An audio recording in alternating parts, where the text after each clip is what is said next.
Hey everyone, Matt here on the Vinyl Head UK channel. It's 8 o'clock, it's Monday. It's time for some Download Festival memories. We are on to 2017. We've almost caught up. We've shot right through from 2004 all the way to 17 now. It's flown by. I hope you guys have enjoyed it. But of course, as we do each week, we're going to try and raid my memories as best we can and try and relive that weekend just a little bit.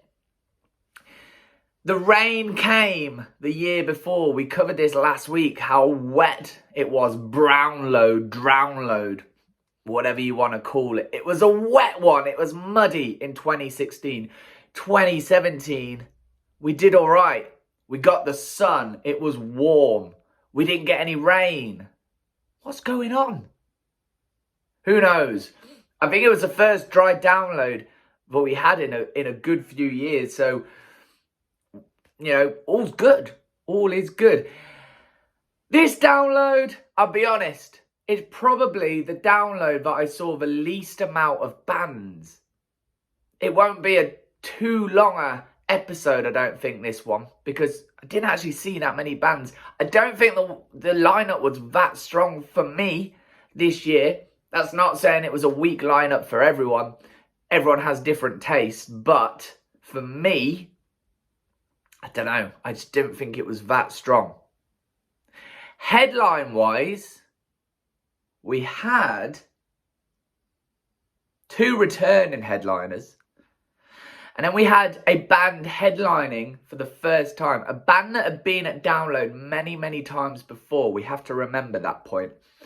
A band that had sub-headline main stage. But this was their first time headlining.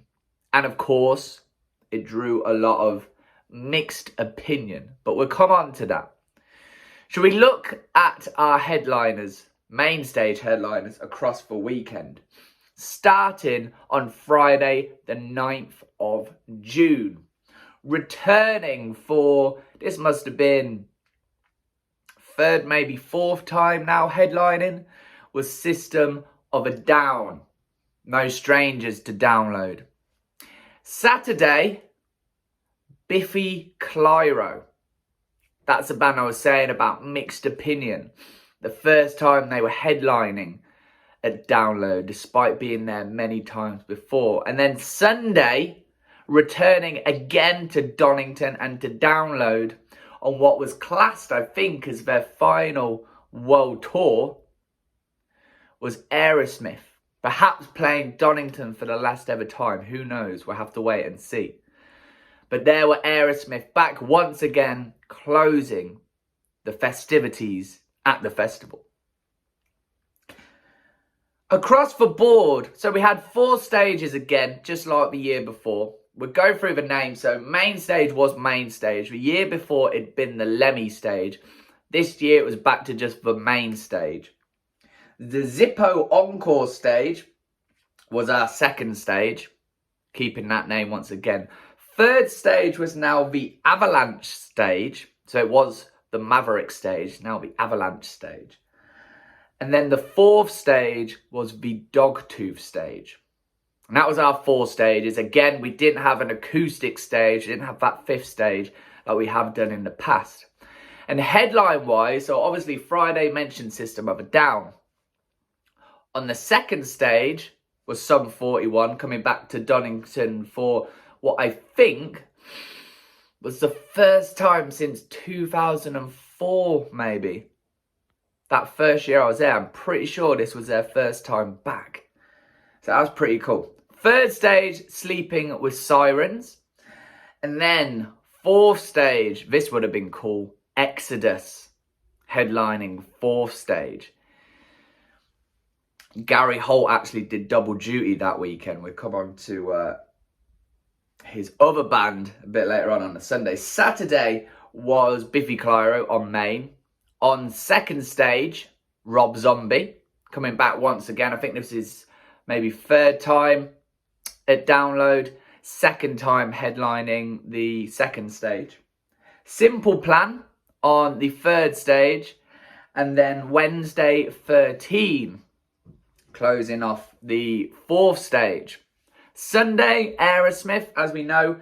Slayer, feasting up a bit of thrash metal on the 2nd stage. Like I say, Gary Holt doing double duty. Exodus on the Friday, Slayer on the Sunday. It's pretty cool if you're a fan of Gary Holt. Got a bit of a feel of him. Dillinger Escape Plan back, closing the 3rd stage on a Sunday, a slot that they'd done in previous years. And then on the Dogtooth stage, the 4th stage, we had Perturbator. That one man, I don't know what you'd really class him as.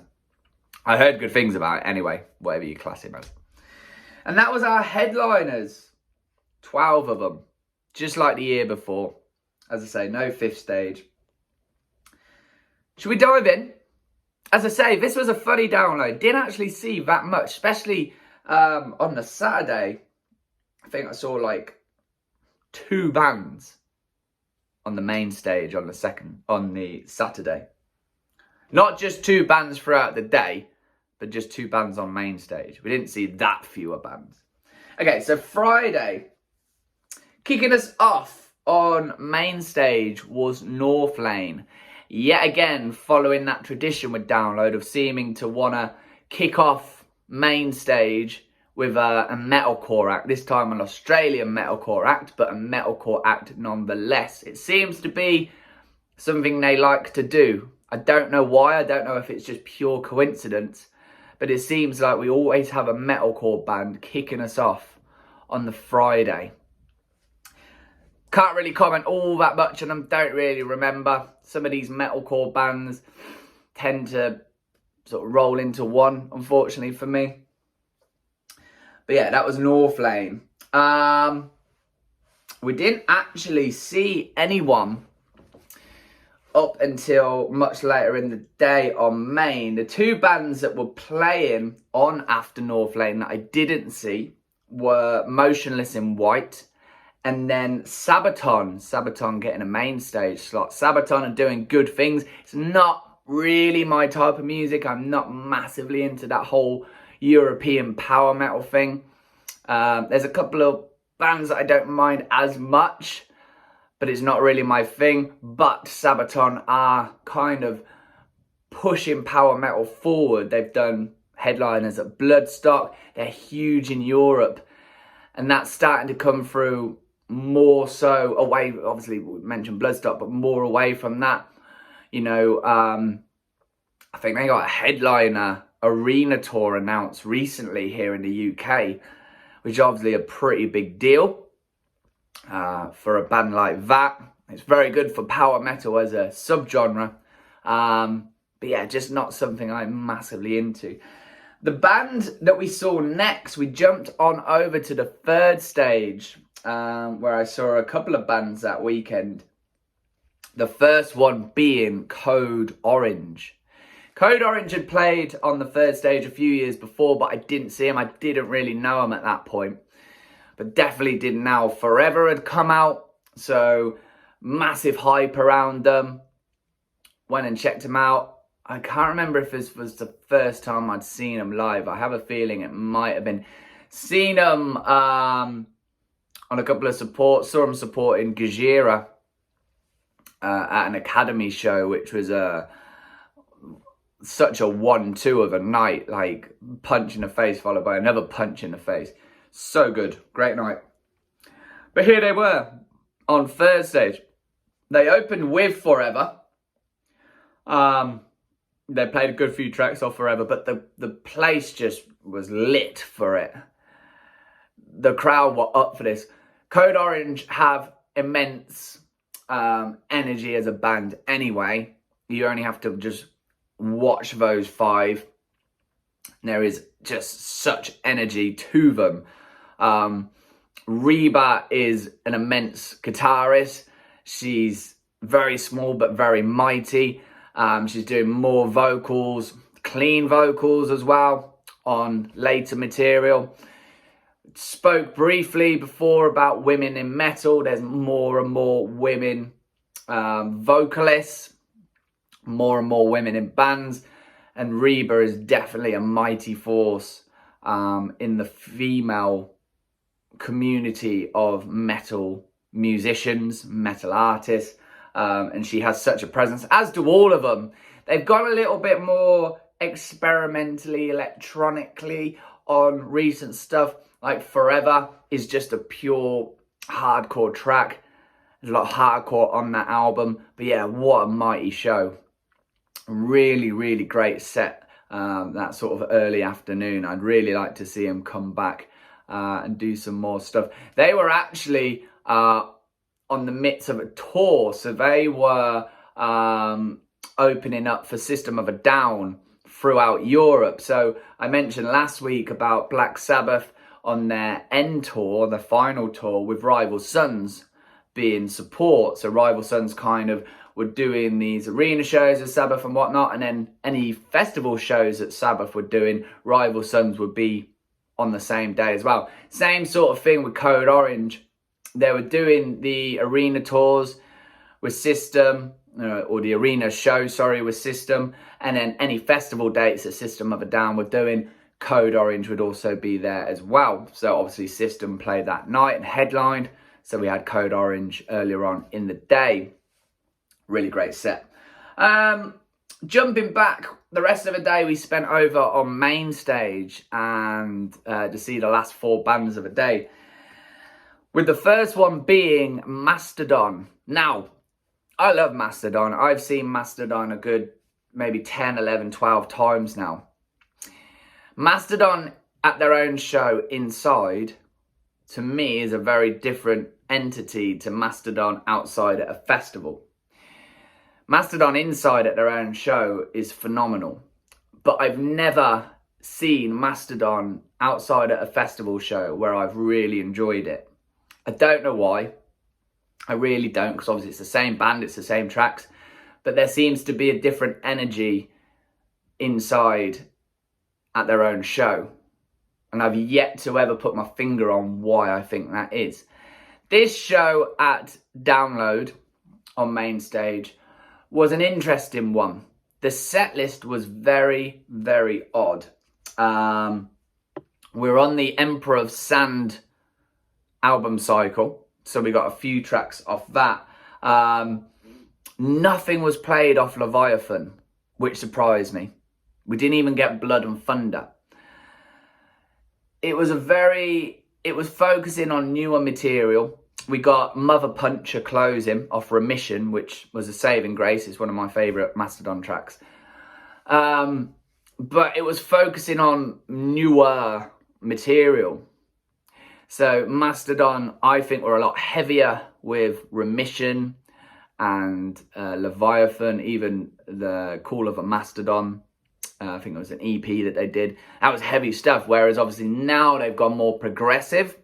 We're getting a lot more of Brandela on vocals, mixed jumping back and forth with Troy. And yeah, it was an odd set list. It kind of ebbed and flowed, and I always, probably in every episode you'll know by now, speak about festival set lists. This wasn't one. This was a Mastodon own show set list, which, you know, having what I said a minute ago, I would have thought I would have really enjoyed, but I don't know. I would have liked a bit off Leviathan. It was still good, you know, still not a bad Mastodon show, but again, it just didn't connect with me as much as when I see them inside. Last time I saw Mastodon at their own gig a few years back in Birmingham, we had the Dillinger Escape Plan and Red Fang on that bill as well. And that show was phenomenal. This was, you know, good few years. It's been a while since I've seen Mastodon at their own show. But that show was so, so good. And then when I've seen them before, inside, so good. But yeah, it didn't connect with me hugely, but there we go, Mastodon. Following Mastodon was Five Finger Death Punch. Now, if you know your Five Finger history and your dates and whatnot, you'll know that this was, I think, 3 or 4 days before the very infamous show, and I think it was Tilburg, where Ivan Moody announced he was leaving the band, and there was arguments on stage, and there was a lot of bad stuff going on at that time. It was a very infamous show. It's a very well-known show. Now, it was 3 or 4 days after this download set. Now, I don't know. I've never been a huge Five Fingers fan. I know a few tracks, you know, the covers and Over and Under It and Is It Light Me Up, and the ones that, you know, you'd hear a lot. I wouldn't know any sort of deeper cuts or anything. To me, I wouldn't have known that anything was going on with the band. They looked in good spirits. It was not a bad show. The crowd lap it up. They're very, very popular. Could potentially push to a higher slot maybe one day. We'll have to wait and see on that. But yeah, I wouldn't have known anything was amiss. And if it was amiss, I didn't pick up on it. And then, of course, like I say, a few days later, they made a lot of the music and the metal press with what went down in Tilburg. So yeah, a funny time. And, you know, I've seen some stuff of a band, like I've seen some videos on YouTube of a band arriving at Donington, and they looked in good spirits, and they looked like, you know, friends and bandmates and getting on and everything. So it was very odd how this suddenly deteriorated, but obviously a lot was going on behind closed doors that wouldn't necessarily be publicized. Obviously, when you're up on stage at a gig and stuff goes down, everyone's going to see, especially with the day and age we live in, camera phones and YouTube and whatever. Yeah, and that was a Five Finger show. I think more was remembered for what happened after than maybe that set, but maybe that's just me. The band that followed for me was Band of a Day. Prophets of Rage in the sub-headline slot on Main. Kind of super group, I guess. So you had Rage Against the Machine bar Zach. So Tom Morello, I'm going to forget their names now. Tim Comerford and Brad Wilk. Got there in the end. Then you had Be Real from Cypress Hill. And then Chuck D from Public Enemy. And yeah, that was our supergroup. It was mainly a set of Rage Against the Machine songs, which, although we didn't have the ferocity and the spit of Zach De La Rocha, we still have Be Real and Chuck D doing a pretty decent job. You know, these guys are in two huge groups with Cypress Hill and Public Enemy. You know, they're not newcomers to this. They've been around the block for many, many years, both these guys. So they are more than adequate to be taking on Zach De La Rocha's role between the two. And then, of course, you had the core musicians of Rage Against the Machine. So musically wise, it's got to be good. They got a huge crowd. The album, I think they just did one album. It wasn't out yet. That was coming in September, October time later that year. So it wasn't a set littered with tracks that we didn't know. I think they did like one Prophets of Rage track off that forthcoming album. And then the rest was Testify, Bomb Track, Sleep Now in the Fire, Guerrilla Radio. What else did we get? Balls on Parade, Killing in the Name, you know, closing the set. We got a couple of others thrown in. So we got instrumental version of Like a Stone, which was obviously played to commemorate Chris Cornell. I think most people will remember Audio Slave, which was those same Rage guys with Chris Cornell on vocals. So I know a couple of the other festivals, they brought out Serge from System of a Down, Serge Tankian. Serge, as I will comment on in a minute, had vocal problems. His voice was not in a good spot, so I think that was probably the reason why Serge didn't come out and do Like a Stone with the band, so it was just an instrumental version. I think Serge was trying to save his voice for the onslaught of 30 odd System tracks later. We got, what else did we get? Fight the Power by Public Enemy. We got a bit of a medley of Public Enemy and Cypress Hill tracks. So, Insane in the Brain, Bring the Noise, and Jump Around. We got a medley of, which was pretty cool to hear those tracks as well. Wouldn't really have expected to hear any Cypress Hill or Public Enemy normally at download. So it was quite cool to hear such iconic tracks played. And it was a great set, a lot of energy. You know, you get a lot of energy from Rage tracks anyway. But yeah, it was so good. And Rage played some 7 years before in 2010. Rage have, plans got scuppered a bit by COVID, but Rage have reformed.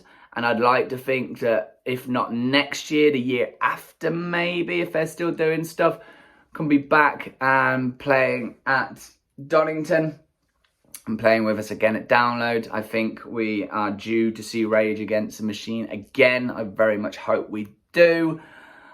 Seen them once. If we don't get them again, at least I have seen them in my life. But yeah, very much would like them to come and do another headline slot, because 2010 was something else. Really great. And then our headliner, System of a Down. Now, I'll level with you. I've never seen a show by System of a Down where I've come away going, whoa, that was something else. I never have. I've only ever seen System at Download do a headline slot. So 3 or 4 maybe times now, whatever it is. There's always been a reason why System haven't been that good. I've said to people at times, I wish I could get a time machine and go and see a band in a certain era. I would have loved to have seen Metallica in sort of 89. If you've ever seen that Seattle show on DVD that they do where they play Whiplash at 1 billion miles an hour, that's when I would have wanted to have seen Metallica. System, 2000, 2001. I would have wanted to see System of a Down. If you go back and watch some of System's shows from that period, wow, what a band. But I've never really felt that from the shows I've seen. Now, System deliver when they play a headline slot. I mean, like I say, this was 30 odd tracks, probably around about 30 tracks. We got a span. I mean, System haven't released an album in God knows how many years, so they weren't on an album cycle. So we just got tracks from pretty much all the albums. We even got Pictures played for the first time since 2000. Highway Song for the first time since 2005. We were getting stuff that we haven't heard for a long, long time. You know, like I say, spanning across the entire back catalogue. Like pretty much all of Toxicity was probably played that night. And then still had another 20 odd tracks to play on top of that. Serge's voice, he admitted from the get-go after the first or second track that his voice was shot. I don't know if he was ill, if his voice was strained or tired. Obviously, as I say, they were on a European tour, not just a festival run. They were doing arena shows, like I mentioned, with Code Orange. So I don't know if he was just shot on his voice or ill or what, but Serj Tankian on his day is a fantastic, very unique sounding vocalist. And when his voice isn't there, you lose a big part of System of a Down. Obviously, you still have the music, which is very strong, but Serj is such a unique sounding vocalist who, on his day, his vocals can absolutely soar. He can hit the high notes, he can get the low end, he can hit the screams. He can do it all. And if your voice isn't quite there, as I say, you lose such a big part of System of a Down. And because of that, again, sadly, I just thought, just still not the System show I want. To the point now where they got announced for 2020, and then I believe they got jumped on to 21. Obviously, COVID cancelled both those downloads. When System got announced, I kind of went, I don't really want to see them. I've seen them, and I love hearing those songs because, like bands like Linkin Park and Limp Bizkit and, you know, bands like that, it was a soundtrack to my childhood and my youth and my teens. So I know those System tracks like off Toxicity and Steal This Album, and then obviously Hypnotize and Memorize. I know those tracks like the back of my hand. And so I love hearing them, and I can trade off vocals with Serge all day long, singing those lyrics along. But I just kind of see System now and just think, I just don't want to see them all that much. I'd want to go and see someone on second, third or fourth, depending on who gets announced with them. And then when they put out 2022's lineup and System weren't there, it's kind of like, yeah, kind of happy with that, I guess. Yeah, as bad as that sounds, it's a shame really, but it is what it is. Never mind. Let's jump on to the rest of the weekend. Let's jump on to the rest of the Friday first before we go anywhere else. So, second stage, Machine Gun Kelly, which is quite interesting, who has dabbled in the rock and metal world. You may know that he played Tommy Lee in The Dirt, which is a great Motley Crue film that they put out on Netflix. Really, really good sort of documentary-ish film on the band.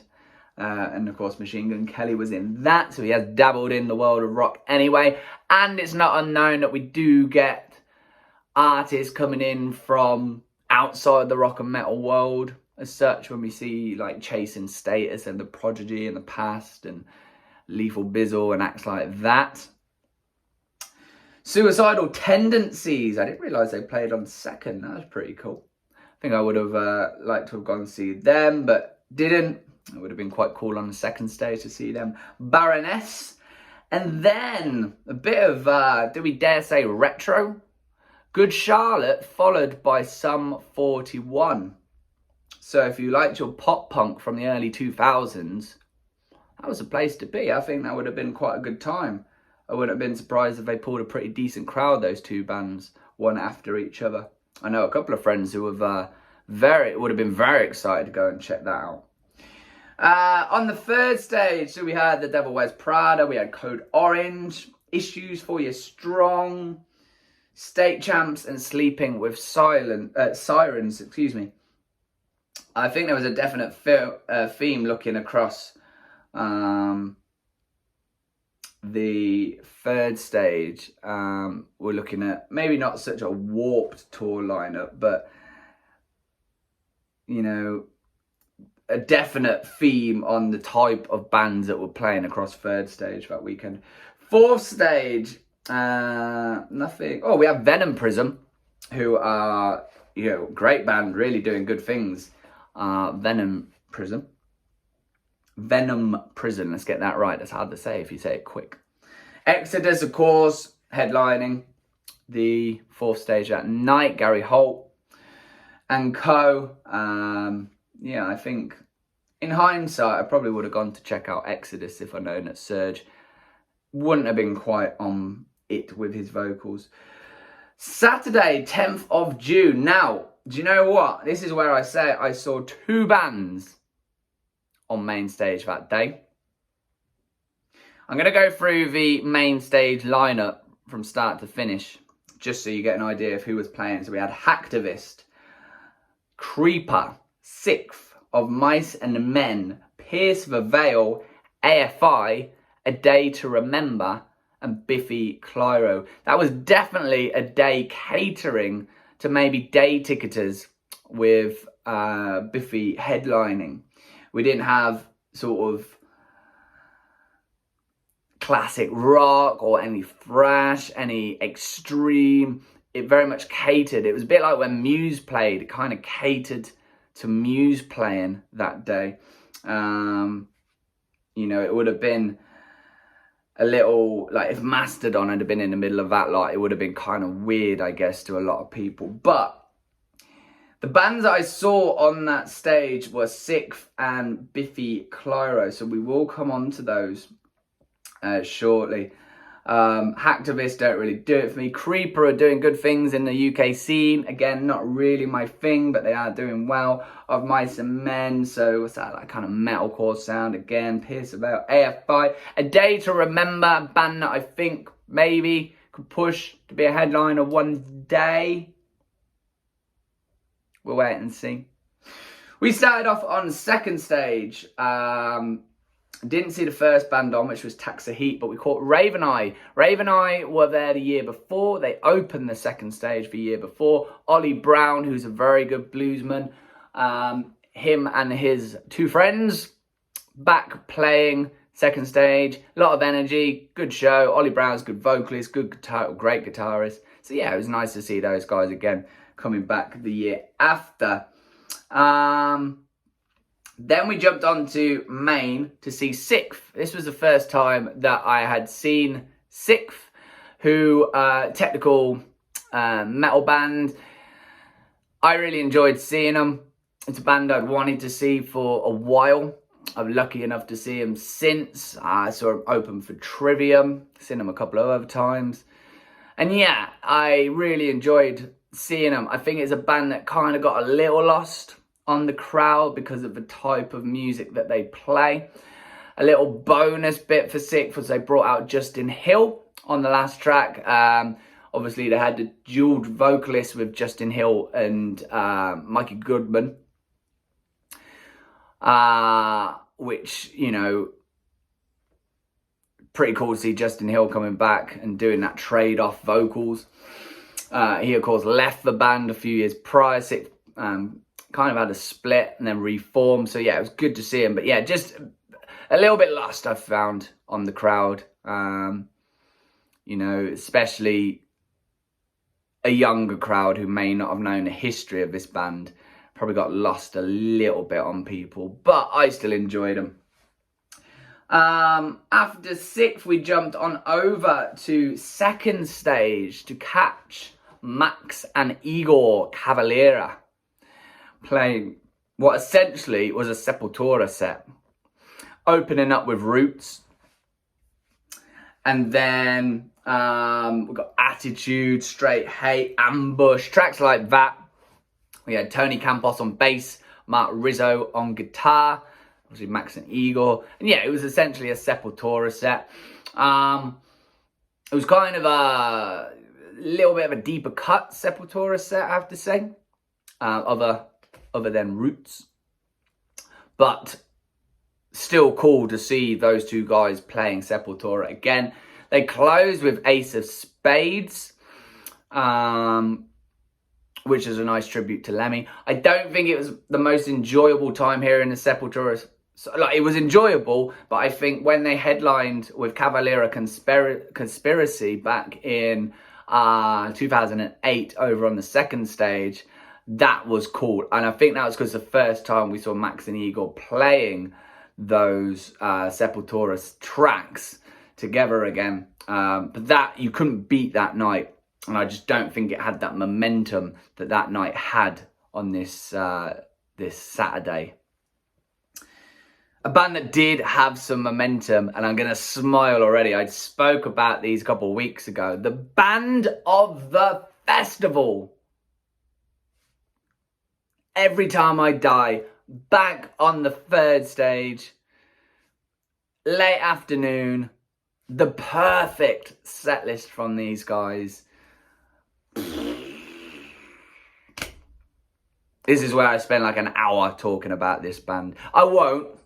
I'll try and keep it short, but band of a festival. Again, they were probably band of a festival the last time I saw them. And just, like I say, the most perfect set list. Low Teens was out at this point. So we got The Coin Has a Say, we got Glitches, I think we got It Remembers. They opened with No Son of Mine. We got Underwater Bimbos from Outer Space, Werewolf, Decaying with the Boys. We got Map Change to close. And we just got an all-out assault. We got them in the crowd. We got crowd surfing from Jordan Buckley. Got Keith down in the crowd. it was just utter carnage from the first note. I mean, they opened with Underwater Bimbos the last time, which just set the place alight. But with No Son of Mine, they just set that place on fire again. And it was just carnage. You looked in the pits and you could just see bodies flying. It was just insanely good. So good. I don't want to see him on second. I don't ever want to see that band on main. They need to be in third stage, in that tent, just where the energy is. If you put them on main, you won't get that energy. Even on second, I think being out on the bigger stage, you won't get that energy. They need to stay here. If Download book them again, which I hope they do for next year, considering you've got new material coming out from the band. God, I hope Download book them and get them on that third stage again. I will be there, and they will probably be Band of the Weekend yet again. Please, Andy Coppin, please Download, make it happen. Get Every Time I Die back. Get them on the third stage. Or, hell, even if we got them headlining fourth, can you imagine a longer set on that fourth stage? Oh, my word. I'm getting excited even dreaming about that possibility. But, just flawless. If you are going to see a band at their peak of live shows, go and see Every Time I Die. I don't care if you like them, if you don't like them. Go and see them if you get a chance, because you will not be disappointed by those guys. What a band. I kept it short, okay? From Every Time I Die, we went across and caught the Saturday second stage headliner. Back once again, Rob Zombie. This was his second time headlining second. He'd done a main stage sub as well. But I think it was better him doing the headliner slot on the second. Both times we had the big production, lights, you know, once it starts to get dark, the full production comes out. And I think Rob Zombie, without a full production, you lose part of the magic of Rob Zombie and his band. Because we have John 5 and co as well with them. That sub-headliner slot on main, obviously it was early evening and it hadn't got dark. So, you know, like I say, we didn't get that full production, which was such a shame. But yeah, both times on second, we did get that full production. And, you know, never a Rob Zombie fan, never a White Zombie fan as such. But to go and see the show and see him was very cool. Obviously, for years and years and years, we kind of wondered if we'd ever get to see Rob Zombie in the UK again, let alone Download. And here we have, you know, good 3 times later having seen him. But yeah, we got an Alice Cooper cover, we got some White Zombie covers thrown in. Big party, you know, that industrial sound, very party, Dragula, stuff like that. I can't really comment on what else was played because I don't really know his stuff that well. But yeah, it was fun. It was a good time. And then from there, we jumped over to Maine and caught the last maybe quarter or so of Biffy Clyro. I've seen Biffy before. I've seen him a few times actually on supports, and then the sub-headliner to Metallica I saw him on. And they're okay. They do some decent covers of stuff that they've put out on record and compilation stuff that I've heard, but I've never massively got into Biffy as a band. They have heavier moments, but nothing that really catches me in the same way that Muse did a few years before. So we caught the last part of them. They had a big crowd. I think a lot of day ticketers would have come for Biffy. They were getting big sing-alongs on their material. Their production had like these big white kind of squares that kind of sat forward from each other, which was kind of cool. Nice bit of production there. They looked like they were having a good time. There was a lot of doubters who questioned whether Biffy could headline or should headline at Donington. They're back again next year, so obviously the risk paid off for Download and the bookers to bring them back in. But yeah, I mean, big crowd, lots of sing-alongs, a lot of people obviously very happy. As I said, I don't know how many of those were day ticketers. They are closing download next year, which to me, sorry Biffy fans, but a bit anticlimactic. Probably won't be going to see them next year. We'll go and see whoever. Maybe Every Time I Die on 4th stage. But yeah, Biffy, they came, they played. I don't think it was as good as Muse, but it was another headliner. It was a new headliner, which, you know, we're kind of needing.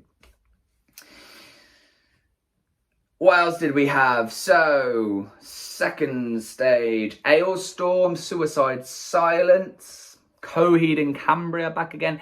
Devin Townsend. Have to stop and praise Devin Townsend. He's headlining Bloodstock in the next few weeks.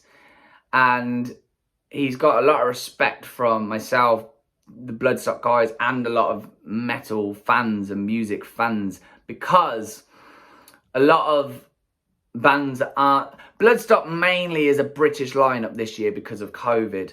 Most of the bands that are playing are British. A lot of the international, whether it's European or American bands or even further afield, have had to cancel. Last week, Ginger and Violence had to pull out because of their restrictions and COVID and whatnot. I'm surprised Creator are still on there, coming across from Germany. But yeah, if you look at Bloodstock, it's primarily British bands now. Devin is obviously American. He's announced that he's assembled a full British band and a full British crew. He is coming over and isolating in a hotel for 10 days leading up to Bloodstock just to be able to play this show. That is huge dedication. I know they're big fans of Devin anyway at Bloodstock, the organisers and whatnot. But huge dedication there, I think, from Devin Townsend, and big respect, Heavy Debbie. Here he was doing his thing, and then of course Rob Zombie. 3rd stage, nothing too much, but Every Time I Die, Knuckle Puck, Crown the Empire, The Story So Far, and Simple Plan. And then 4th we had Wednesday 13 headlining. Bit of nostalgia almost there. Sunday, we went a bit classic rock on the Sunday main.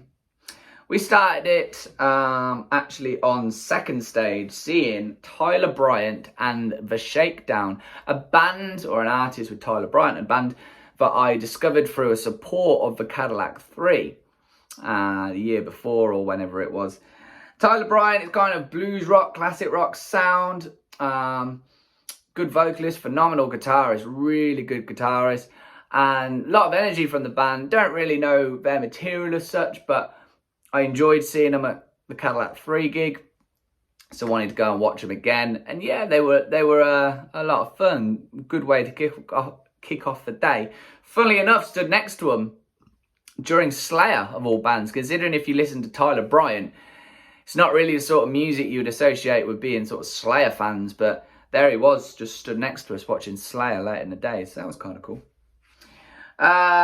We went back to Maine, for the first time that day. The bands on prior to the Cadillac 3, which is a band we went to see, were Fozzy, so Chris Jericho's band, if you know him from wrestling, and then Orange Goblin, who I've seen before and I've enjoyed seeing before. We didn't see him because of wanting to go and check out Tyler Bryant, but yeah, Orange Goblin, really solid, good band. Been around for donkey's years. I caught them supporting Down a few years ago, and that was a real good, solid set. Enjoyed seeing Orange Goblin that day.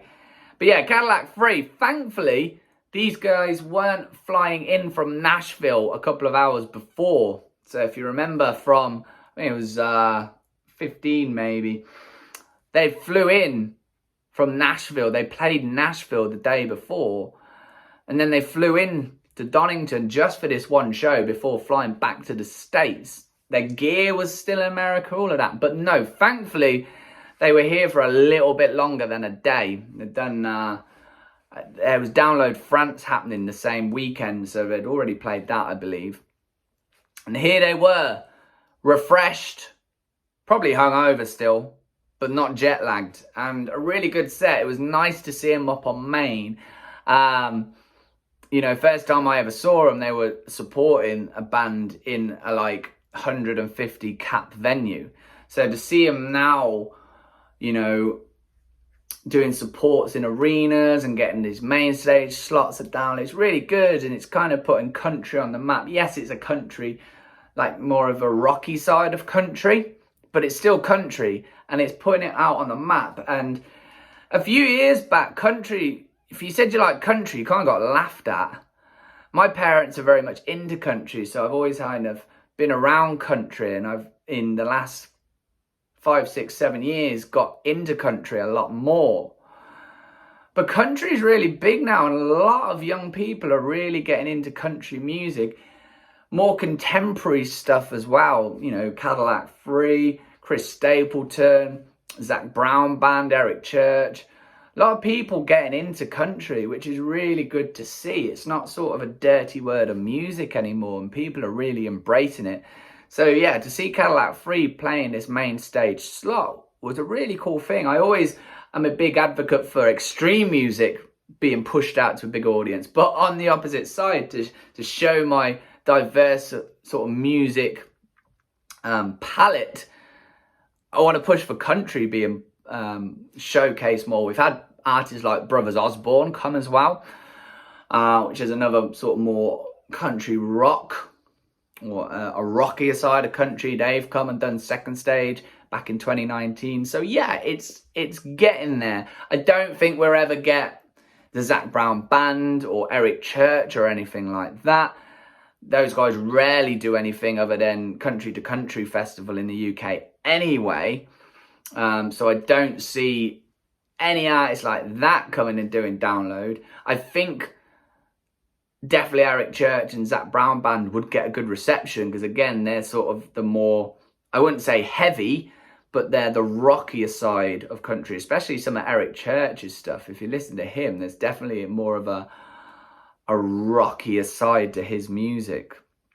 And he's thrown in like Sabbath covers and stuff before. So yeah, it would be quite cool to see. But we got the Cadillac Free, which was very cool.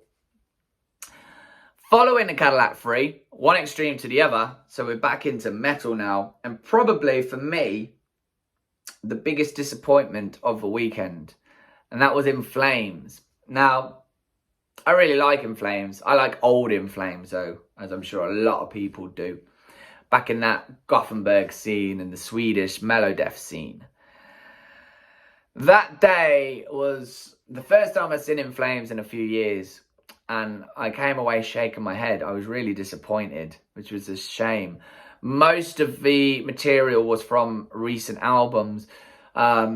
We had one track from Route to Remain, I believe it was. And then some from Come Clarity, like Take This Life. But everything else was after that.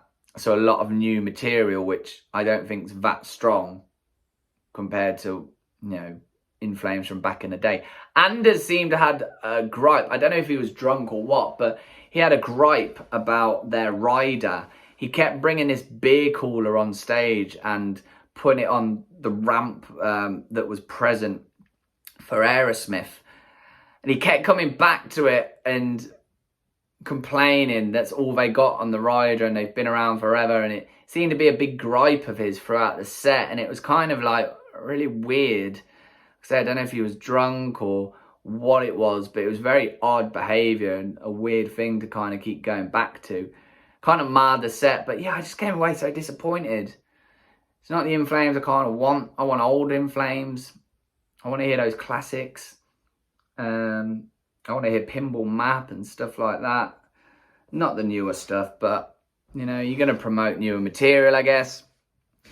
But yeah, I wouldn't be in a rush to go see In Flames again, unfortunately. On after In Flames, so we kind of stuck on main bar Slayer for the rest of the day here. So next band on were Airborne. Nice set list spread across. I think they were on 3 albums at that point. So nice set list spread across those albums. Typically we got Girls in Black and Running Wild. Girls in Black, Joel came down riding what I think was a kangaroo. Someone dressed as a kangaroo, riding his shoulders. He didn't climb anything this time. He probably got banned from that after what he'd done before. But, yeah, he rode the shoulders of someone dressed as a kangaroo, smashed some beer cans off his head, threw him around, played his solo. So, wild as ever. Proper rock and roll. You know, I want to see a rock and roll band be rock and roll. I don't want them to play safe and stick to the rules. I want to see a bit of rock and roll. And, yeah, they are a rock and roll band. Of course, they've borrowed and taken from AC/DC, but we all know that by now. But, yeah, I enjoyed it. It was a good set. A lot of fun. It's a very cool festival band to see. Gets a lot of people in good energy and good spirits. So, yeah, I'm always down for seeing a bit of Airborne. They're kind of Download veterans at this point. They've played a good few times now at Download by this point. Following Airborne was Steel Panther, back again doing a main stage slot. Andy Coppin loves this band. Absolutely adores them. And of course, we had the news that Lexi has left. That came out last week. So that's quite a shame to see one of those guys leave. It seems to be a bit of a curse with bands booked in for Download with bass players at the moment. So obviously the Dave Ellefson stuff has happened with Megadeth, and then with Steel Panther. Trying to think, there was another band, I can't think who it was that's bass players left. Obviously Blackstone Cherry, their bass player has recently announced he's leaving. I'm going to put in the Download Festival lineup because it's bugging me now. I'm sure there was somebody else. Bear with me, let me have a little look. Korn, of course. Fieldy from Korn has took a bit of a hiatus as well. So yeah, there seems to be a bit of a thing going on with bass players. Like I say, Korn, Megadeth and Steel Panther all booked in for Download next year.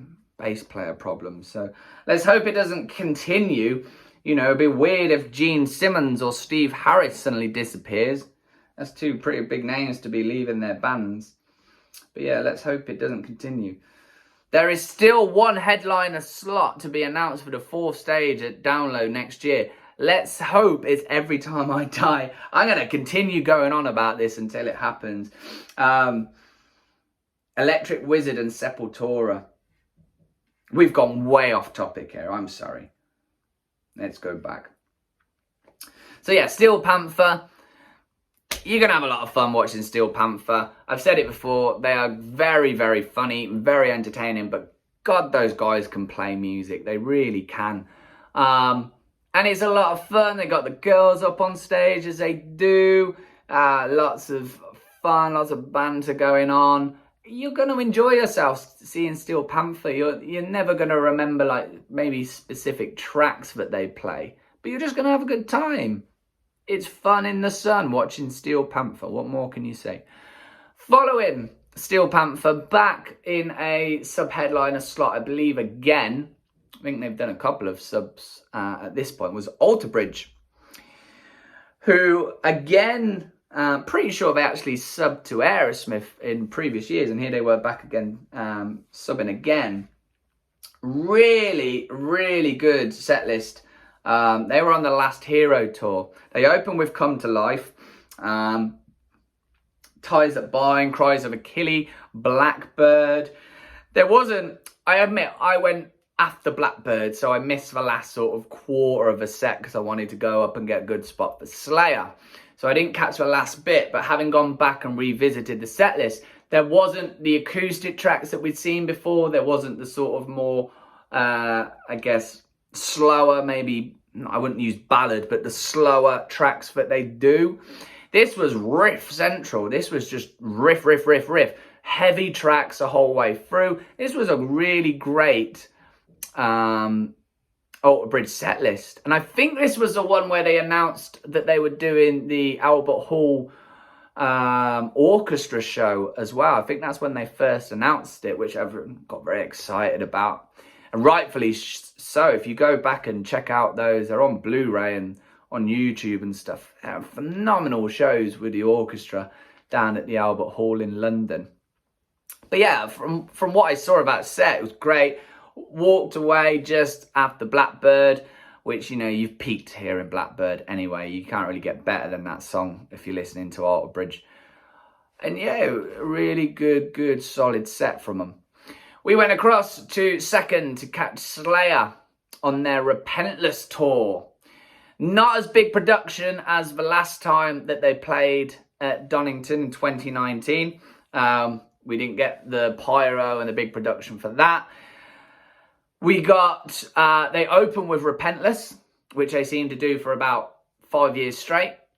And into Disciple, which kept me happy because I love Disciple. And yeah, we got a typical Slayer set list. Nothing out of this world, nothing too different. We did, having said that, got Fight Till Death from Show No Mercy, which was a very deep cut, which was very exciting to hear, not something that we expected. But, you know, all your usuals that you'd come to expect. The thing is with Slayer, though, is they could play the same set list over. It's like, a bit like Motorhead. They could play the same set list over and over, you know, each gig. And you wouldn't get bored because it's bread and butter Slayer, bread and butter Motorhead. It's what you come to expect from the band. Some bands, if you saw the same set list over and over again, you'd probably get pretty bored pretty quick. But I don't think you can with Slayer. The encore was something very special as well. South of Heaven, Raining Blood, Chemical Warfare, and Angel of Death. Could have called it a weekend right there, to be honest. Would have gone home very, very happy.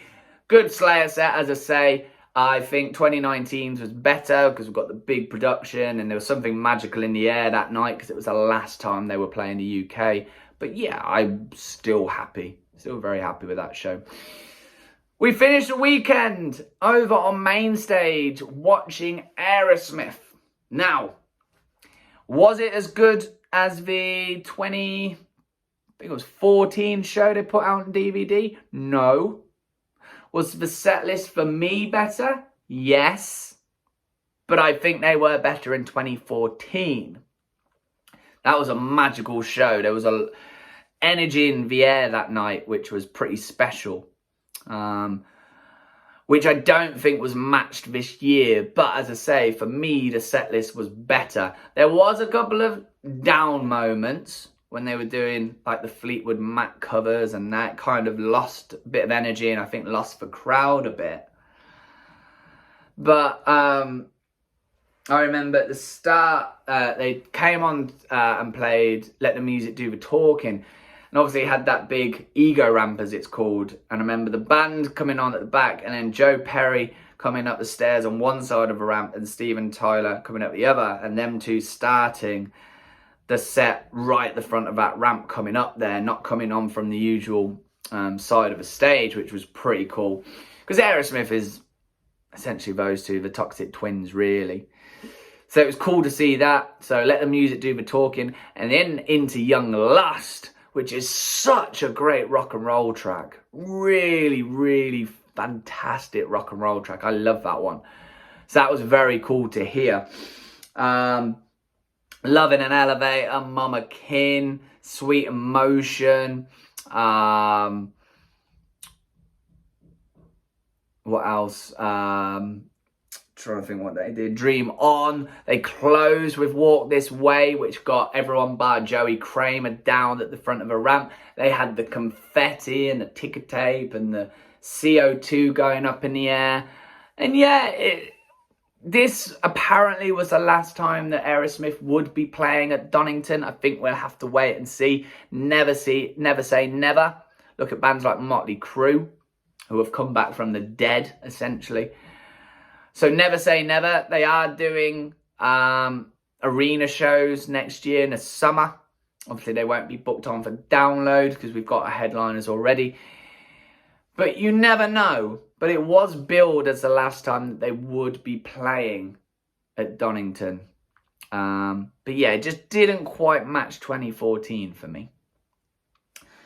And that was who I saw that weekend. Again, jumping on the rest of the bill. Sunday, second stage. After Tyler Bryant was for Dead Daisies, Red Fang, Devil Driver, Anathema, Ministry, Clutch, Opeth, and Slayer. So there are a few bands there who I really would have liked to have seen. This is where I kind of wish that that second stage was the Saturday second stage. And then I could have got to see Red Fang, Devil Driver, Clutch, who you know by now I love, Opeth, who you know by now I love. So yeah, I think I would have preferred if that got switched round and have that Sunday second stage on Saturday. That would have helped beat the, for me, not great lineup on main stage Saturday, but never mind. Third stage, again, it was of a theme.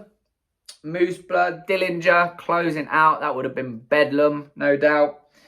And then fourth stage, again, nothing too much for me.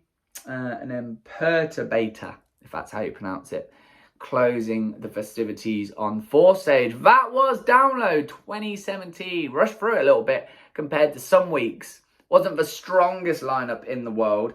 2018, to a degree, made up for it. I think it was a slightly stronger lineup the next year. Especially the Saturday headliner. But we'll come on to that next week. I won't spoil it. Thank you everybody for checking out this video. As per normal, we've got a couple left of the Download Memory series, which we will conclude in the next couple of weeks. As always, go and subscribe. That would be very much appreciated. Let's build up the subscribe account. Share it with your friends. If you've got buddies that go and download, share it out with them. If you're into your vinyl, go and check out my vinyl appreciation videos on a range of different records. Plenty more of those to continue as well. Hit the like button. Hit the bell for all notifications. That's about all I can say, really. This is Matt. This is Vinyl Head UK channel. Download 2017 is a wrap. I'll check you guys out soon. Take care.